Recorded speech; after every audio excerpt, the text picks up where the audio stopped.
Hello Lovelies. Wollen wir wissen, was los ist? Wollen wir wissen, was Sache ist? Wollen wir wissen, was wir wissen sollen? Ja. Also, gucken wir mal. Die Schlange. Wir holen uns ein Thema ab und dann schauen wir, wo wir weiter gucken. Die Mäuse.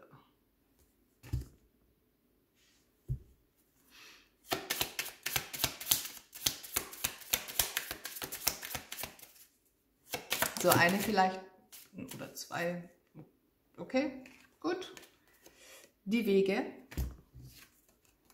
die Vögel und das Herz unterm Deck. Ich würde sagen, jemand hat hier oder wird hier mit ziemlich krassen Energien konfrontiert, mit ziemlich heftigen,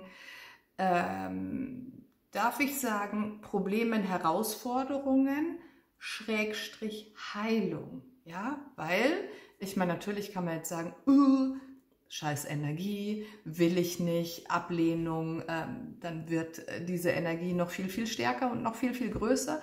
Oder man kann sagen, okay, ich stehe jetzt vor dieser Tür, ich muss so oder so hindurch, ja, weil ich meine, vor Problemen kann man meistens nicht weglaufen, zumindest nicht auf Dauer, vor Herausforderungen, vor irgendwelchen Prüfungen. Wenn man sich das jetzt so ins Leben gerufen hat, dann würde ich sagen, nehmen wir die Chance beim Schopf, nehmen wir die Möglichkeit wahr und arbeiten damit. Okay? Ganz easy. Manchmal geht auch auf diese Art und Weise Augen zu und durch. Also gucken wir uns das an. Es geht um Herzensangelegenheiten, es geht um Herzheilung, es geht um die Gefühlsebene. Und was sich hier einfach zeigt, ist eine Form von Häutung, aber natürlich auch, also kann natürlich sein, dass das in Konfrontation ist mit ziemlich vielen Herausforderungen, mit Stress, mit Menschen im Umfeld, die einem nicht so, nicht unbedingt Gutes wollen, ja, die einen ziemlich triggern, die einen auf den Nerv gehen. Probleme, komische Energien, belastende Energien. Und daraus darf man sich raushäuten. Es kann sein, dass verschiedene Möglichkeiten sich dir zeigen, beziehungsweise, dass du die Entscheidung treffen musst, welchen Weg du beschreiten wirst jetzt demnächst. Und zwar in einer Stresssituation, unabhängig davon, was im Außen los ist oder was in dir innerlich los ist. Ich habe das Gefühl, dass hier eine Entscheidung getroffen werden muss. Also entweder deinerseits oder je nachdem, vielleicht trifft diese Legung auf dein Gegenüber zu. Ich weiß es nicht. Ich versuche es jetzt so allgemein wie möglich zu halten. Kennst du das? Manchmal gibt es Situationen, da wünscht man sich irgendetwas, mehr Mut oder mehr Leichtigkeit oder sonst wie. Wie funktioniert diese Chose? Das Universum antwortet mit der Energie, wie wir gerade sind, ja, das Gesetz der Resonanz. Das heißt, wenn wir uns zum Beispiel mehr Mut wünschen innerhalb einer Situation, dann kommt das Universum nicht mit einem Säckchen, mit einem Beutel voll Mut. Nein, wir ziehen Situationen an, in denen wir Mut beweisen können.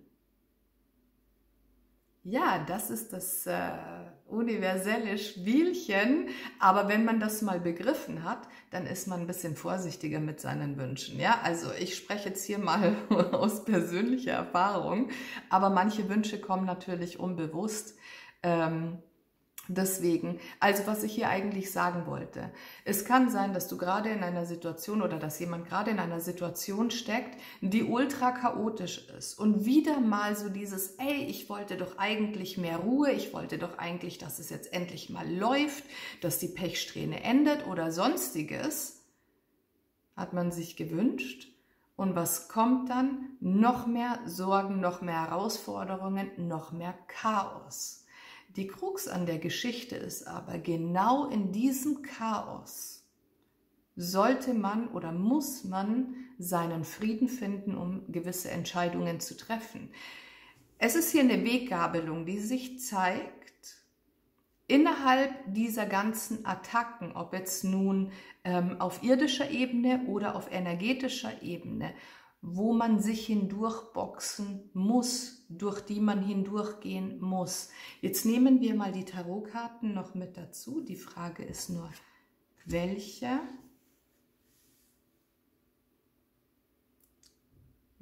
möchten mit?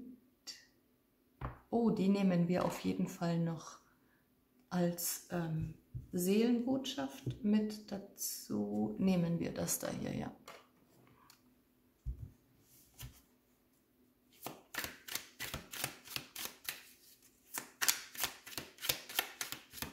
Es kann auch sehr gut sein, dass man sich hier ein bisschen taub fühlt, eventuell ein bisschen ohnmächtig innerhalb dieses ganzen Wirrwarrs. Also es sieht wirklich aus, als würde jemand in einer Art dunklen Wolke stehen, so ganz bewegungslos, bewegungsunfähig, handlungsunfähig, und außenrum ist so viel Chaos und so viel Trubel und so viel Tumult und man weiß überhaupt nicht, wie man da rauskommt. Ja, sämtliche Attacken auf irdischer und energetischer Ebene, und man steht einfach nur da und denkt sich, okay, was mache ich jetzt? Soll ich das einfach nur aussitzen? Soll ich durchhalten? Soll ich mich da rausboxen? Was ist hier Sache? Natürlich ist es bei jedem Menschen eine andere Geschichte. Ja, es kann sein, dass die einen eher das aussitzen können, sollen, dürfen. Andere wiederum sind dazu aufgefordert, in die Handlung zu gehen, in die Aktion zu schreiten und sich da wirklich rauszuboxen, sich da rauszuhäuten. Aber ist ja immer noch ein allgemeines Reading, okay? Deswegen schauen wir jetzt auch weiter allgemein.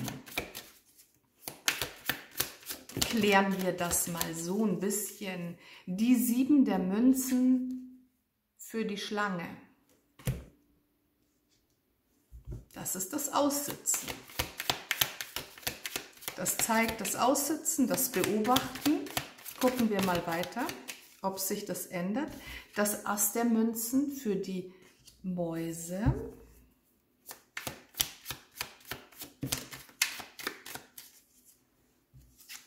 Die 7 der Schwerter für die Wege.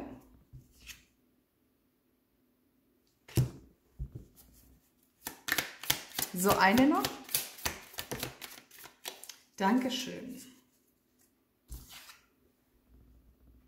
Das Gericht für die Vögel, und unter dem Deck, das ist in dem Deck die Kraft. Ja. Das nur mal so am Rande. Ich kann es nicht verstehen. Also ich meine, jeder macht das ja irgendwie so ein bisschen auf seine Art und Weise.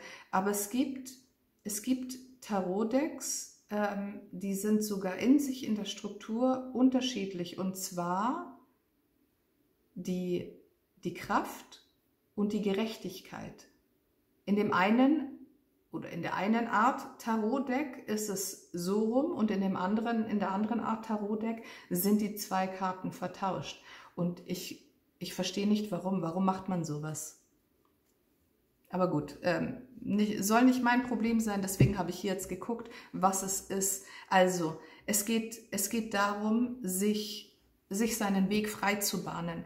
Vielleicht ist man hier in einer Situation, in einer Energie, wo man wirklich in dieser Bewegungslosigkeit, Handlungsunfähigkeit eventuell einfach nur da sitzt und sich attackieren lässt. Es ist jetzt nicht unbedingt so, dass das Orakel hier sagt, hey, komm, mach eine Kampfansage, box dich hier durch. Aber es geht darum, diese Situationen, die auf einen einprassen, als Chance und Möglichkeit zu nutzen.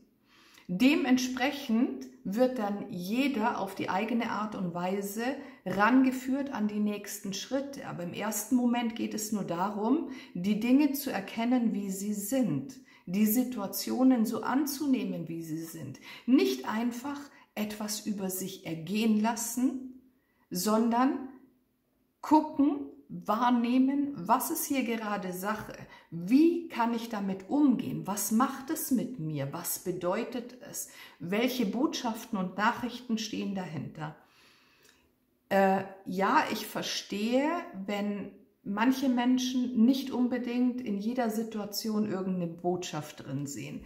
Ich persönlich kann es mir überhaupt nicht mehr vorstellen, weil ich bekomme tatsächlich meine Botschaften, meine Hinweise, meine Nachrichten, meine Impulse durch und in jegliche Alltagssituation. Ob es irgendwelche Zahlenkombinationen sind, ob es irgendwelche Tiere sind, die plötzlich in meinem Sichtfeld auftauchen, irgendwelche Visionen, die sich plötzlich zeigen, irgendwelche Worte, die gesprochen werden oder Melodien, die ich wahrnehme, direkt von einer Person in meine Richtung, direkt aus dem Radio oder einfach im Vorbeigehen.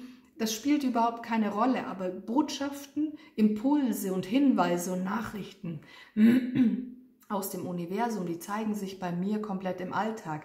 Deswegen bin ich persönlich auch der Überzeugung, dass alles irgendwo ein Hinweis ist, eine Botschaft für irgendetwas, für irgendein Thema.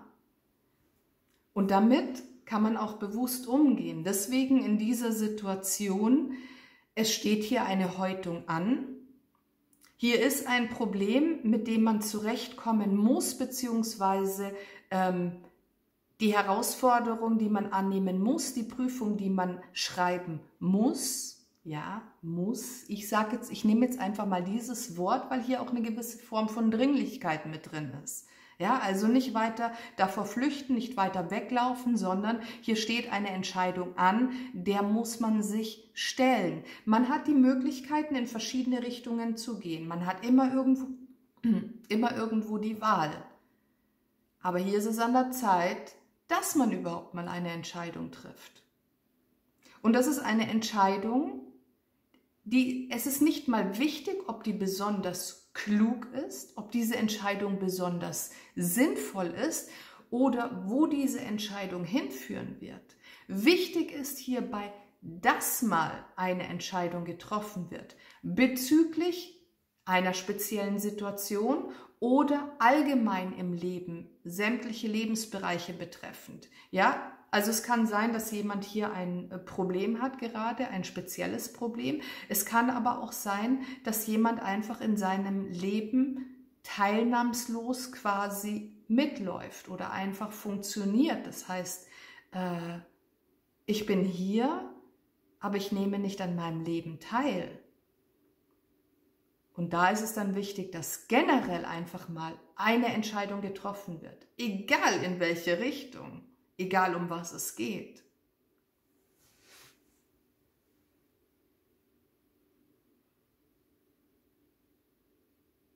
Hier ist das Leben mit drin, dass dir einerseits sämtliche Steine vor den Weg schmeißt, aber Vorsicht, das ist jetzt keine böse Tat, also von außen her, sondern, wie ich vorhin schon angesprochen hatte, das Gesetz der Resonanz.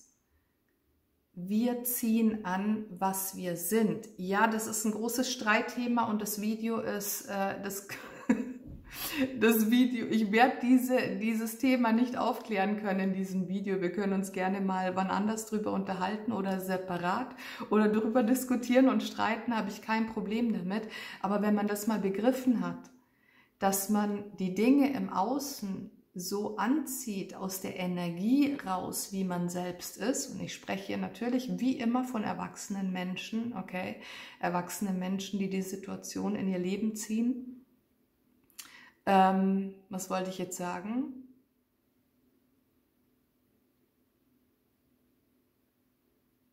Genau, das Gesetz der Resonanz. Dass es hier immer eine Energie ist, die von uns ausgeht. Ob nun bewusst oder unbewusst. Ja, manchmal muss man sich dann auch wirklich selber am Hintern packen und sagen, okay, dieses oder jenes habe ich mir jetzt tatsächlich selber eingebrockt. Ja? Entweder durch Unachtsamkeit oder durch irgendeinen Wunsch, der mir ein bisschen zu schnell über die Lippen kam, ohne dass ich richtig darüber nachgedacht habe. Und so ist es dass das Universum einfach antwortet auf uns, auf unsere Wünsche, auf unser Denken, unsere Gefühle, unser Sein, das, was wir sind. Ich muss hier kurz noch ein bisschen tiefer kurz reingucken. Ich weiß jetzt nicht, ob das die richtigen Karten sind dafür. Weil dieses Gericht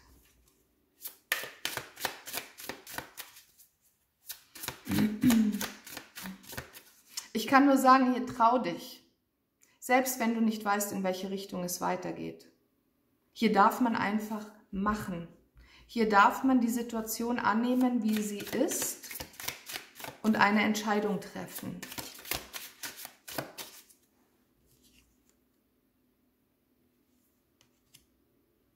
Man darf sich treiben lassen, fallen lassen, führen lassen. Es kann sehr gut sein, dass jemand so fix und alle ist im Leben aktuell oder innerhalb dieser Situation, dass das alles zu viel wird im Außen, dass diese Last einfach zu schwer wird, dass man hier ausbrechen muss, um weiterzukommen. Weil sonst kann man hier ganz schön krank werden. Vielleicht ist es auch eine Situation oder eine Energie, die daraus resultiert, dass man in der letzten Zeit jedem Konflikt und jeder Konfrontation aus dem Weg gegangen ist. Was natürlich schlecht ist. Schlecht in dem Sinne, weil es ist irgendwo ein ziemlich weit verbreiteter Glaube, dass Harmonie dadurch entsteht, Konflikten aus dem Weg zu gehen und Konfrontationen aus dem Weg zu gehen. Also ich verstehe, wenn man dahingehend vielleicht ein bisschen unsicher ist oder ein bisschen schüchtern ist. Ich muss dazu sagen, es ist nie gut für einen selbst, energetisch, gesundheitlich, weltlich gesehen, emotional gesehen, wenn man Konfrontationen aus dem Weg geht. Aber es geht hier um spezielle Konfrontationen. Ja, man muss jetzt nicht wegen jedem Blödsinn diskutieren oder streiten, darum geht es nicht. Aber man hat selber so ein bisschen im Gefühl, wenn man gesundes Bewusstsein dafür hat, was ist wichtig? Welcher Energie muss ich mich jetzt wirklich stellen? Und wenn man hier immer wieder mal wegläuft, weil es einfach unangenehm ist oder weil man weiß, es wird schmerzhaft oder so, das geht nicht weg, es löst sich nicht auf. Ich habe es schon mal irgendwo erklärt. Ein Haar kitzelt mich die ganze Zeit. Gewisse Energien, die kommen mit der Post. Ja, und der Postbote ist da ganz, ganz hartnäckig und der klopft an deine Tür, weil diese Energie ist für dich bestimmt. Du bist der Empfänger und der Postbote, der kommt so oft und so lange, bis du die Tür öffnest. Und wenn du sie nicht öffnest, dann bricht diese Energie irgendwann mal durch die Türe durch. Deswegen ist der Konflikt damit oder die Konfrontation damit so, so wichtig. Weglaufen funktioniert. Immer, immer. Aber nur für einen gewissen Zeitraum. Also darf man sich hier sehr, sehr gut überlegen, ob man sich weiter selbst fertig macht, ob man zulässt, dass diese Energien einen immer weiter runterziehen oder ob man seine Arschbacken zusammenkneift und sagt, okay, egal wie viel Angst ich davor habe, egal wie unangenehm es werden könnte oder egal wie schmerzhaft es werden könnte, ich stelle mich jetzt dieser Situation. Ich füge mich dieser Energie und lass sie wirken, lass sie sein. Lass gewisse Dinge vielleicht auch teilweise über mich ergehen, ja, gerade unangenehme oder schmerzhafte Situationen, um diese Häutung vollziehen zu können, um diese Herzheilung durchlaufen zu können. Das Abgeben der Kontrolle, das Abgeben der Macht sich nicht dagegen wehren, nicht in die Ablehnung gehen, weil alles, was wir ablehnen, wird nur noch stärker.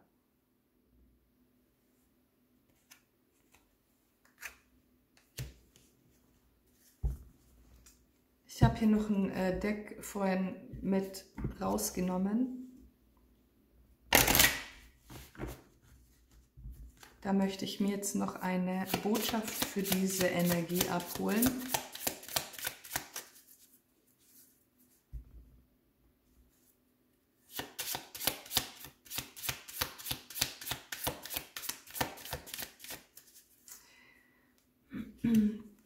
Ich muss kurz hier dieses Bild nochmal reinholen. Schau mal, du sitzt hier mit deiner ganzen Kraft, hier mit dem Löwen. Du hast eigentlich die Kraft, du hast die Macht, ja. Oh, Jasmin, was läuft hier eigentlich? Und hier drüben ist dieses Problem, die Herausforderung, der Konflikt, was auch immer hier steht in dieser Dämonen- oder Teufelsgestalt. Für den Anfang reicht es, wenn man sich damit konfrontiert. Für den Anfang reicht es, wenn man sich einfach hinsetzt mit dieser Sache, mit diesem Problem, der Herausforderung, was auch immer, sich damit konfrontiert und es einfach sein lässt, wirken lässt, annimmt. Und es ist Wahnsinn, es ist wie Zauberei fast, wie klein manchmal oder wie schnell manche Probleme sich auflösen oder ganz klein werden, nur wenn man sie annimmt.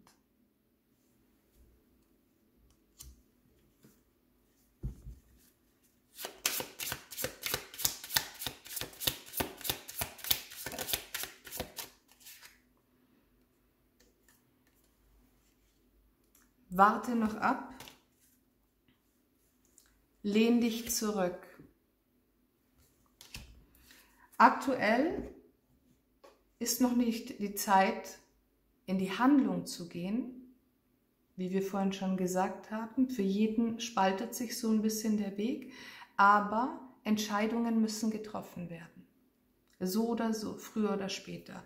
Guck dir das ganze Szenario an, konfrontiere dich damit, beobachte, nimm die Energien an und triff dann deine Entscheidung.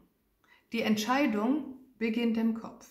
Entscheidung treffen heißt noch nicht, ich pack's jetzt an, ich tue jetzt dies, das oder jenes. Als erstes ist hier wichtig, annehmen, beobachten, in die Konfrontation gehen, in den Konflikt gehen, dann Entscheidungen treffen. Und aus dieser Entscheidung folgen die nächsten Schritte. Weil mit dieser neuen Entscheidung reagiert das Universum auch wieder neu.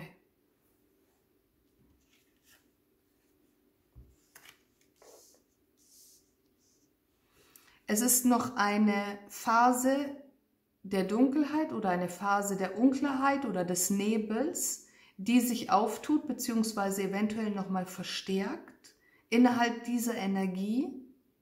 Die darf man noch über sich ergehen lassen, okay? Und dann kann man hier aufstehen, dann kann man die Entscheidungen, die man getroffen hat, dann umsetzen.